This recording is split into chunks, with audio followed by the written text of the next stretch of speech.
महलों की दीवारों के भी अपने राज होते हैं और पिता की रानी पर आ जाता है बेटे का दिल और फिर वही महिला संभाल लेती है पूरा का पूरा साम्राज्य। दोस्तों, यह एक 1300 साल पुरानी प्रेम कहानी है जिसने चीन का इतिहास ही बदल दिया। महलों की दीवारों में भी ऐसे ऐसे अपने राज होते हैं। कुछ राज वहीं दफन हो जाते हैं, जबकि कुछ सदियों बाद भी दुनिया को हैरान करते हैं।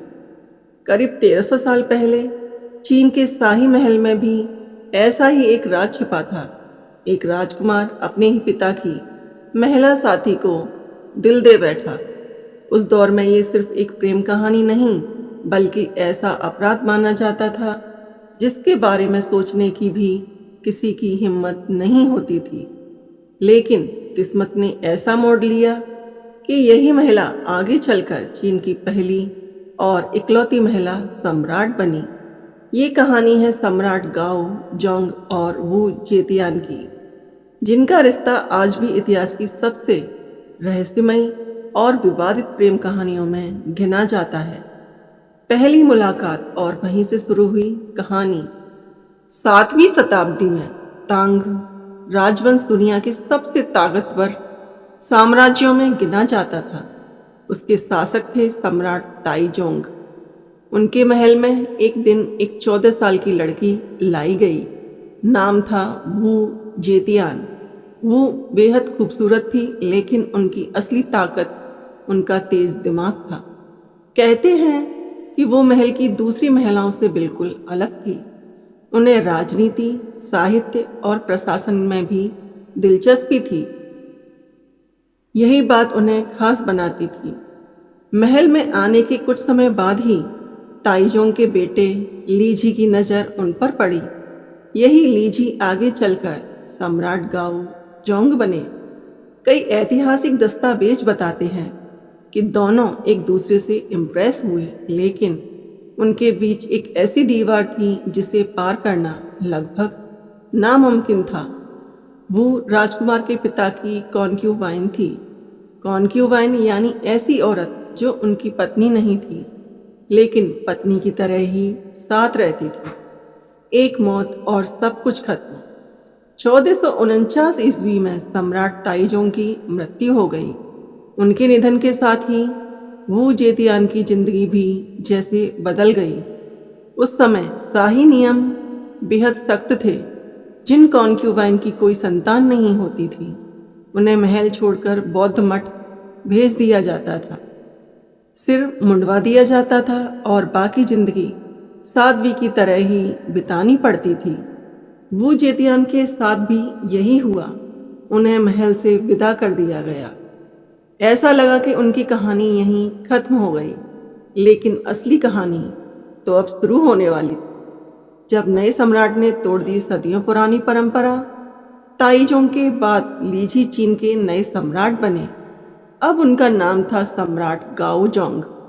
इतिहासकारों के अनुसार गाओ जोंग वू जेतियान को भूल नहीं पाए थे।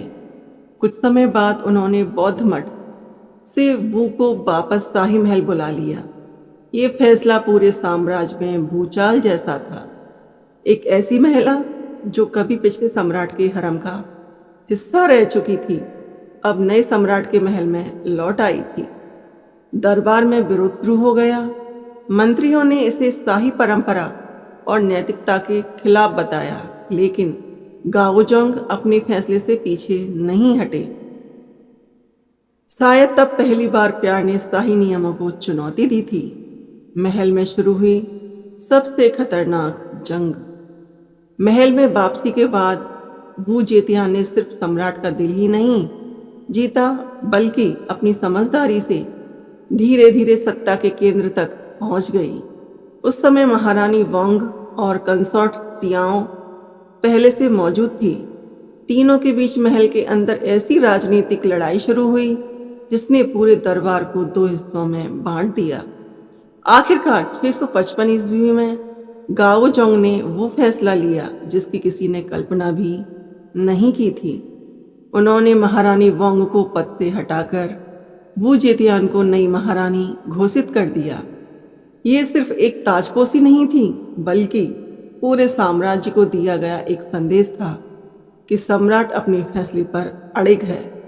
जब महारानी ही बन गई असली शासक, समय बीतता गया और गाओजोंग की तबीयत बिगड़ने लगी।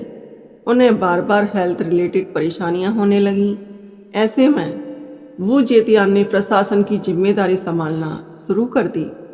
धीरे धीरे दरबार में हर बड़ा फैसला उनकी सलाह से होने लगा। विदेशी दूतों से लेकर बड़े बड़े अधिकारियों तक सभी समझ चुके थे कि महल में सिर्फ सम्राट ही नहीं, बल्कि महारानी भी बराबर की ताकत रखती है। यही वो दौर था जब गाओजोंग और वू जेतियान का रिश्ता प्रेम से आगे बढ़कर राजनीतिक साझेदारी में बदल गया और फिर इतिहास बदल गया। 683 ईस्वी में गाओजोंग की मृत्यु हो गई। कई लोगों को लगा कि अब वू जेतियान का प्रभाव खत्म हो जाएगा, लेकिन हुआ ठीक उल्टा। पहले उन्होंने अपने बेटों के नाम पर शासन चलाया और फिर 690 ईस्वी में खुद सिंहासन पर बैठ गई। इसके साथ ही वो चीन की पहली और अब तक की इकलौती आधिकारिक महिला सम्राट बन गई। उनके शासन में प्रशासनिक सुधार हुए, योग्य लोगों को सरकारी पद मिले और चीन की शासन व्यवस्था और मजबूत हुई। हालांकि उनके शासन को लेकर मतभेद भी रहे। कुछ पुराने इतिहासकारों ने उन्हें बेहद कठोर और महत्वाकांक्षी बताया, जबकि आधुनिक इतिहासकार उनके प्रशासनिक कौशल और राजनीतिक क्षमता को भी महत्वपूर्ण मानते हैं। आखिर ये प्रेम था या इतिहास बदलने वाली साझेदारी? गाओजोंग और वू जेतियान की कहानी सिर्फ रोमांस की कहानी नहीं है, ये भरोसे, सत्ता और साहस की कहानी भी है। अगर गाओजोंग उस समय परंपराओं के दबाव में आ जाते तो शायद वू जेतियान कभी इतिहास के पन्नों में दर्ज ही नहीं होती। और अगर वू जेतियान में असाधारण राजनीतिक क्षमता न होती तो शायद वो सिर्फ एक भूली बिसरी शाही कॉन्क्यूबाइन बनकर ही रह जाती। यही वजह है कि 1300 साल बाद भी इस जोड़ी का जिक्र सिर्फ एक प्रेम कहानी के रूप में नहीं, बल्कि उस रिश्ते के रूप में किया जाता है जिसने चीन के इतिहास की दिशा ही बदल दी।